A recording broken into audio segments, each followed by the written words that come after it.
Jadi masuk surga ini mudah. Man shalla isnatai asyarata raka'ah, siapa yang sholat 12 rakaat fil yaumi wal lailah, sehari semalam, bunyalahu bihinna baitun fil jannah, dibangunkan untuknya satu tempat di surga. 12 rakaat, 2 rakaat sebelum subuh, 4 rakaat sebelum zuhur, 2 rakaat setelah maghrib, 2 rakaat setelah isya. Kok kurang? 2 rakaat. Saya sebetulnya ngetes aja.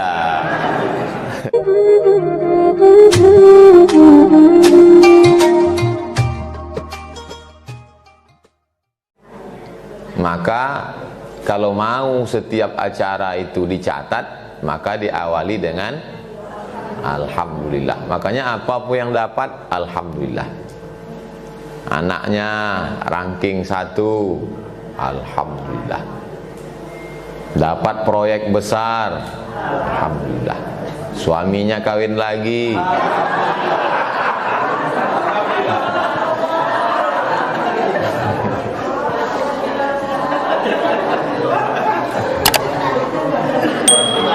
itu sekedar supaya ibu-ibu selalu waspada, karena ceramah saya ini banyak jebakan Batman-nya.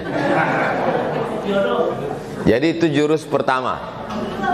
Ibu kalau anaknya dipuji orang di Facebook, misalnya posting gambar anak, terus dipuji orang, anaknya cantik ya, terus ibu bilang, iya, itu anak itu bisa kena penyakit ain. Penyakit ain itu dari ain artinya mata, nur aini, cahaya mata, ain artinya mata. Makanya kalau dipuji orang, ucapkan alhamdulillah dengan menyebut nama Allah, penyakit ainnya batal. Kenapa disebut ain itu penyakit ain itu dari mata? Karena begitu orang melihat anaknya lucu, imut-imut, muncul hasad dengkinya. Ini orang suaminya hitam, bininya jelek, kok anaknya cantik gitu kan? Kita yang ganteng jangan-jangan ketukar dulu di rumah sakit. Muncul ain hasad. Jadi dari mata yang dengki itu masuk jin, hantu, setan, anak itu pun jadi sakit. Maka itu fungsi alhamdulillah. Makanya setiap acara apapun namanya, alhamdulillah. Kalau kita sakit, alhamdulillah. Dengan sakit dosa dihapuskan, dengan sakit kita mensyukuri sehat, dengan sakit kita bisa istirahat. Itu alhamdulillah. Terganggu pengajian karena suara telepon, alhamdulillah. Cuman bunyinya agak lain, alhamdulillah. Itu tentang fungsi alhamdulillah. Yang kedua, Allahumma salli ala Sayyidina Muhammad wa ala ali Sayyidina Muhammad. Untuk apa pula bersolawat? Kalau di majelis itu tidak ada solawatnya, majelis itu menjadi antanajifah, majelis bangkai. Majelis bangkai. Nama siapa? Kailani. Panggilan bangkai. Mohon maaf Pak Kailani kalau nama. Bayangkan majelis yang begitu lembutnya karpet tuan rumah nih, saking licinnya hampir saya terpleset tadi. Kalau di tempat lain segan saya ngaku, tapi karena di Pekanbaru orang-orang kita juga kan. Kalau di Jakarta kita bergaya lah, macam awak yang paling hebat kan, padahal hampir jatuh. Jadi majelis yang sudah bagus ini, maka diucapkan sholawat Allahumma sholli ala Sayyidina Muhammad wa ala ali Sayyidina Muhammad. Kalau jumpa sama orang salaman, Allahumma sholli ala Sayyidina Muhammad wa Muhammad. Supaya apa? Supaya jangan sampai majelis itu menjadi majelis bangkai, majelis busuk, majelis berbau. Dah, alhamdulillah sudah, sholawat sudah. Yang ketiga, menghormati sohibul bait, Pak Dokter beserta Ibu Wahyu Agustina. dan keluarga besarnya. Mudah-mudahan Allah membalas kebaikan mereka, diberikan istiqomah iman dan Islam, rezekinya melimpah ruah, masuk ke dalam surga yang dingin. Ada surga itu tak dingin. Itulah kalau ada orang undang kita AC-nya tak dingin, itu dia masuk surga juga, cuma tak dingin. Yang ini dingin, rupanya di bawah AC. Bisa dinaikkan sedikit, saya tak tahan dingin.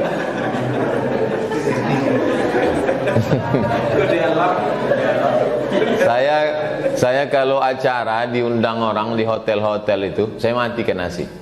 Saya tak tahan. Lama saya tanya, kenapa saya tak tahan AC? Banyak mereka ngasih alasan. Mungkin karena Ustadz nggak terbiasa. Cuman bahasa mereka itu lembut, padahal dalam hatinya Ustadz orang kampung. Alasan yang logis. Ada satu orang ngasih alasan yang logis. Kenapa saya tak tahan AC? Kata dia, Ustadz, kulitnya tipis. Kurus maksudnya. Jadi angin itu langsung ke tulang. Laisa minna man lam yahram shaghirana wa lam ya'rif syarafa kabirina. Siapa yang tak hormat sama yang tua, tak sayang sama yang muda, itu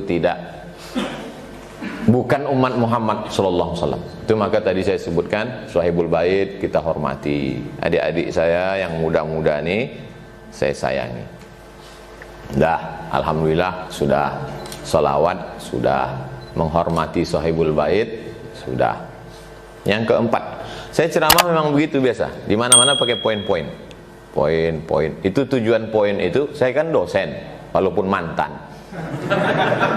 Jadi dosen itu biasa itu, biar supaya mahasiswa itu terlatih. Jadi tidak kemana-mana cara berpikirnya.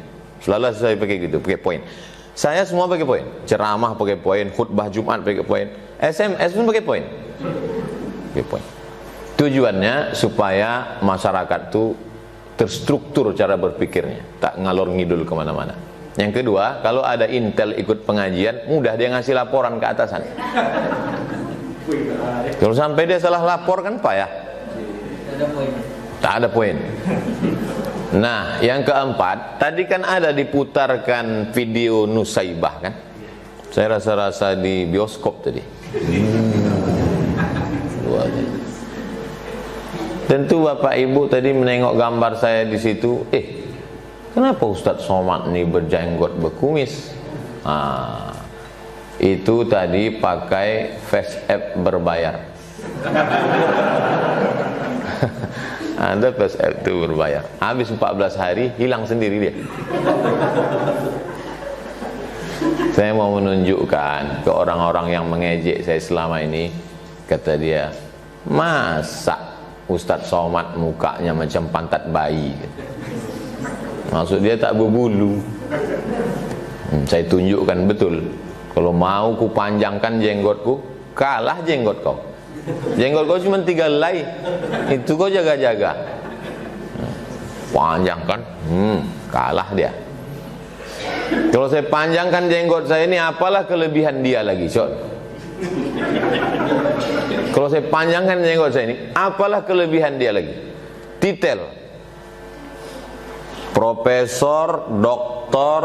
Kiai Haji Abdul Somad LC MA PhD Datuk Sri Ulama Setia Negara Kai Jaga Mangku Dilaga. Belum buat kartu nama. Saya sampai sekarang belum punya kartu nama. Kalau sempatlah mau saya membuat kartu nama sepanjang amplop. Apa kelebihan lagi? Desertasi, tesis saya 300 halaman. Judulnya Rijalul Muwatta wa Sahihain alladzina dha'afahum an-Nasa'i fi kitab ad-du'afa wal matrukin jam'an wa dirasatan. Saya kalau bahasa Arab tuh macam kumur-kumur aja. Desertasi saya 637 halaman. Judulnya Asy-Syaikh Hasyim Asy'ari wa juhuduhu fi nasri sunnah di Indonesia. Ijazah saya 3-3-nya luar negeri. S1 Al-Azhar, S2 Maroko, S3 Sudan. Titel panjang, disertasi tebal, sarjana luar negeri. Tiba-tiba aku panjangkan lagi jenggot. Apalah yang tersisa untuk kalian? Sangkanya wak ecek-ecek. Kenapa sombong kali bahasa Ustadz? Sombong kepada orang yang sombong itu sodakoh. Jadi kalau nampak orang sombong, sombong kita. Saya gitu. Saya karena tadi dibilang, kemana kita acara nih Ustadz? Kita ke rumah Pak Dokter, rumah Bu Tina. Siapa itu? Pegawai PPAT dengan notaris. Kalau gitu saya numpang mobil Ustadz aja ya. Nah itu. Karena saya tahu orang PPAT ini tak sombong. Maka saya numpang mobil beliau. Tapi kalau kemana kita nih? Ke tempat orang-orang sombong, kita pakai mobil kita. Jadi sangka orang itu jangan kita tak punya mobil kan? Sombong. Dulu ada orang ngasih tahu ke saya. Kata dia, masa Ustadz pakai mobil ini? Tak usahlah sebut merek kan, nanti laris pula mobil itu. Soalnya apa yang saya sebutkan ini biasanya viral. Udahlah awak tak dapat royalti, dia untung. Terus saya bilang, Ustadz masa pakai mobil ini? Nih saya kasih mobil ini. Kata. Mobil ini harganya mahal lah. Minggu depan saya datang, saya bawa merek yang dia sebut tuh. Biar dia tahu, jangan diukurnya saya. Paling pantang saya diukur orang. Ditengoknya, Ustadz udah punya katanya. Sudah saya bilang. Padahal habis duit untuk beli itu. Tak boleh saya diukur orang. Pantang sama saya diukur orang. Nah jadi saya setelah melanglang buana ini entah kemana-mana, semua udah saya rasakan. Kalau masalah kendaraan, dari mulai dijemput orang naik sampan, naik sampan pakai penutup pisang, daun pisang. Berceramah di kami di suku Akit, dijemput naik ojek, sampai naik mobil Alphard, platnya nama saya, 1 UAS, sampai naik pesawat pribadi, semua udah saya rasakan. Jadi akhirnya menengok kendaraan tuh udah anyep aja, udah tak ada rasanya. Menghadapi jamaah pun begitu. Dari mulai jamaah yang mencium kaki saya tarik dia ke atas, sampai jamaah yang tak peduli. Begitu datang, pegangnya bahu saya. Foto ya, kata.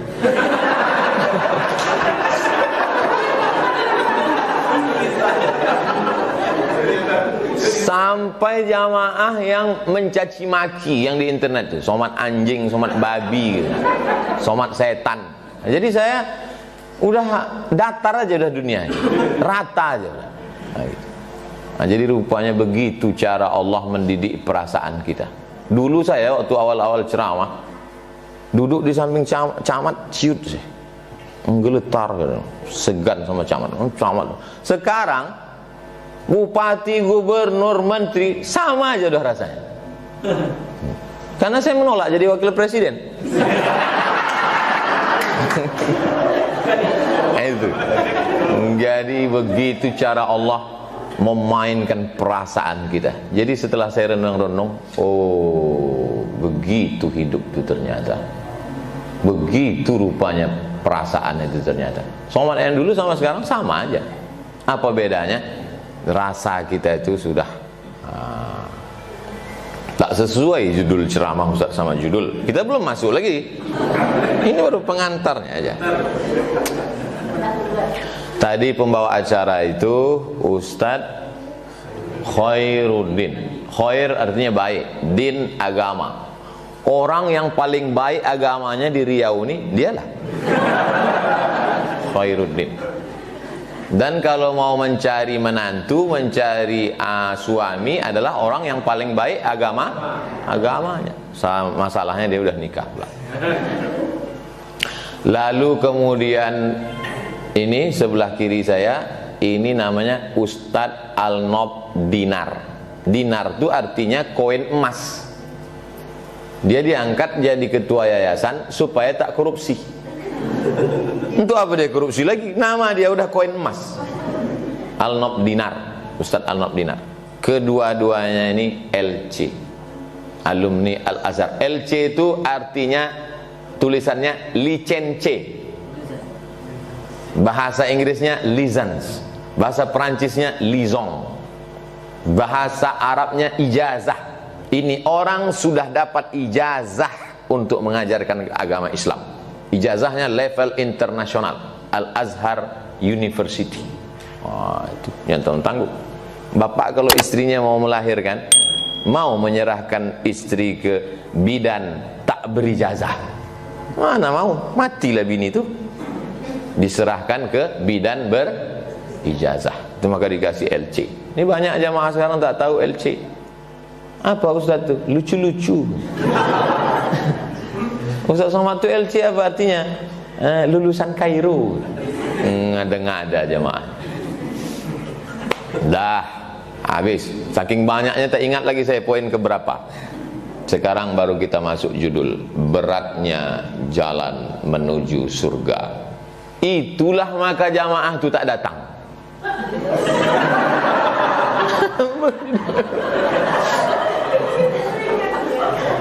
Sebetulnya orang PPAT ini banyak udah mau datang, notaris-notaris nih. Pas di share tengoknya beratnya jalan, nanti aja lah. Makanya kata Nabi, basyiru, berikanlah kabar gembira, la tunafiru, jangan buat orang lari, yassiru, berikanlah kemudahan, wala tu'assiru, jangan persulit. Makanya ketika ada sahabat bertanya, ya Rasulullah, kalau aku ikut jihad aku masuk surga tak? Langsung kau masuk surga, kata Nabi. Coba seandainya waktu itu sahabat itu nanya, Rasulullah, kalau aku jihad masuk surga enggak? Lalu dijawab Nabi pakai ini, beratnya jalan menuju surga. Kata sahabat, tak jadilah, kata. Makanya saya termasuk. Coba tengok komen-komen di YouTube tuh. Kenapa jamaah tuh senang ceramah saya? Karena simple, ringan, mudah dipahami. Saya baca komen-komen tuh, jangan sangka tak baca. Mudah kami pahami ceramah Ustadz. Yang ribet, yang jelimet, yang susah payah itu mudah kami pahami. Kami ini kan emak-emak susah paham Pak Ustadz. Gitu. Memang logika emak-emak ini susah dipahami. Sain kanan belok kiri. Bapak Ibu yang dimuliakan Allah Subhanahu Wa Taala. Jadi masuk surga ini mudah. Man shalla isnatai asyarata raka'ah, siapa yang sholat 12 rakaat fil yaumi wal lailah, sehari semalam, bunyalahu bihinna baitun fil jannah, dibangunkan untuknya satu tempat di surga. 12 rakaat. 2 rakaat sebelum subuh, 4 rakaat sebelum zuhur, 2 rakaat setelah maghrib, 2 rakaat setelah isya. Kok kurang? 2 rakaat. Saya sebetulnya ngetes aja. 2 rakaat sebelum subuh, 4 rakaat sebelum zuhur, 2 rakaat setelah zuhur, 2 rakaat setelah maghrib, 2 rakaat setelah isya. Bukan payah, masuk surga. Man bana masjidan, siapa yang bangun masjid, banallah mislahu baitan fil jannah. Siapa yang bangun masjid, dibangunkan satu tempat dalam surga. Mudah. Cuman yang sulit itu bagi orang yang malas dan orang yang pelit. Saya Pak Ustadz malas sholat sunat, tapi dermawan. Masuk surga lewat pintu bangun masjid. Saya Pak Ustadz untuk menggerakkan badan sholat sunat nih mudah, cuma mengeluarkan duit payah. Masuk surga ada lewat pintu sholat sunat. Kan langsung masuk surga ibu itu. Jadi ada 2 jalan dikasih. Kalau kau malas bergerak badan tapi ringan mengeluarkan duit, masuk surga lewat pintu ini. Aku Pak Ustadz sholat sunat tarawih, sholat duha, sholat sunat tahajud, tapi mengeluarkan duit dari dompet nih 3 resletingnya.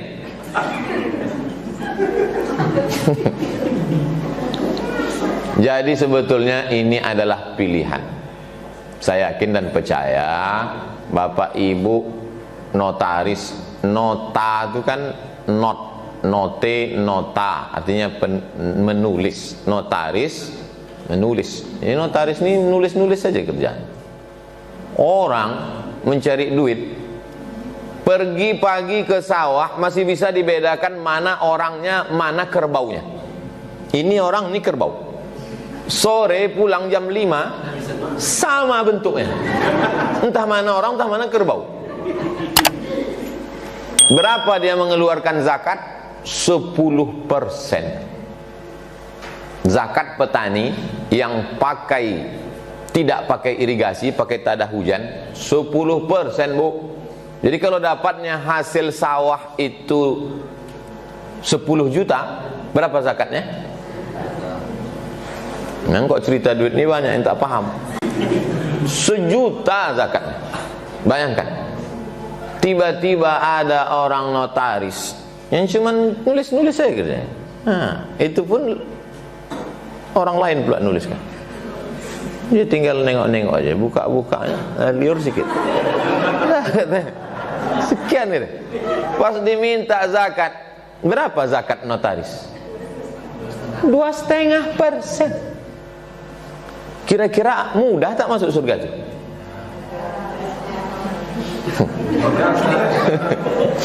Bisa pula orang bertanam padi di sawah, kepala jadi kaki, kaki jadi kepala, tunggang langgang, lintang pukang, bertungkus lumus, pergi pagi pulang petang, peras keringat, banting tulang, 10% zakatnya. Bayangkan itu. Tiba-tiba akte notaris. Makanya untung petani itu tak pandai ceramah. Kalau pandai dia ceramah, berceramah dia, judulnya betapa tak adilnya Tuhan. Jadi ada orang di Pekanbaru nih. Ada orang di Pekanbaru ini jumpa saya dulu. Saya tanya, Pak, zakat Bapak berapa? Zakat saya Ustadz Abdul Somad 1 bulan 300 juta kata. Terus saya tengok, gimana cara Bapak ngitungnya? Gini. Oh, salah ini, saya bilang. Dibayarnya zakat 10%. Ini hitungannya tak betul. Kenapa Bapak bayar zakat 10%? Bapak bayar zakat 2,5%. Itulah jawaban dia ceramah saya tadi. Jadi ceramah saya ini pun saya copy paste dari dia itu. Kata dia, masa petani yang di sawah zakatnya 10%, saya di ruang ber-AC kok cuman 2,5%. Maka saya malu masuk surga nanti ketemu dengan petani itu, Pak Ustaz. Maka saya bayar 10%, kata dia. Saya mesti macam petani itu. Cuman masalahnya orang begini tak banyak. Selama saya ceramah 12 tahun di Pekanbaru, dia itu sendirilah.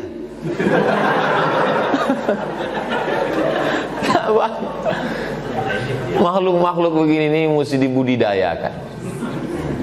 Bisa pakai hidroponik, yang tanpa tanah, pakai air aja, bisa juga langsung ke tanah. Makhluk-makhluk yang begini ini sudah asing sekarang, macam Jurassic Park, udah jadi dinosaurus, aneh.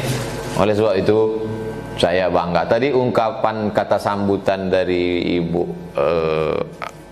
Tina, ada seperti kalau saya menangkap ya, mungkin Bapak Ibu lain cara menangkap. Yang saya tangkap, beliau seolah-olah ingin mengatakan ke saya, mohon maaf jamaahnya enggak banyak. Ibu ada menangkap gitu tadi? Ya. Ada. Nah, salah.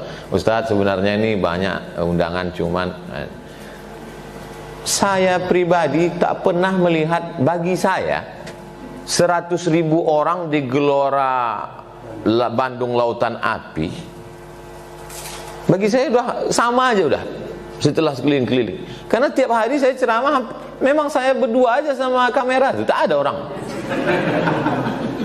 Hai jamaah dimanapun berada, gitu saya. Berdua aja. Nah, itu. Jadi bagi saya ini udah ramai. Itu. Jadi akan datang kalau ada di mana-mana orang, Oh nggak enak lah, ngundang Ustaz Somad tuh mesti ramah, saya sudah tidak di level itu lagi. Berapapun orang, bagi saya sisa hidup saya ini saya anggap ini bonus dari Allah SWT. Tadi malam saya menjenguk kawan saya satu kelas di IAIN Susko. Tahu Bapak Ibu IAIN Susko? Sekarang sudah berubah menjadi UIN Suska. Dulu namanya IAIN Susko. Saya kuliah di sana 96 sebelum ke Mesir. Sekelas dengan saya. Meninggal dia tadi malam. Lama saya menung, kenapa tak aku yang mati? Sampai tadi malam mau tidur begitu terngiang di pikiran saya. Kenapa tak aku yang mati?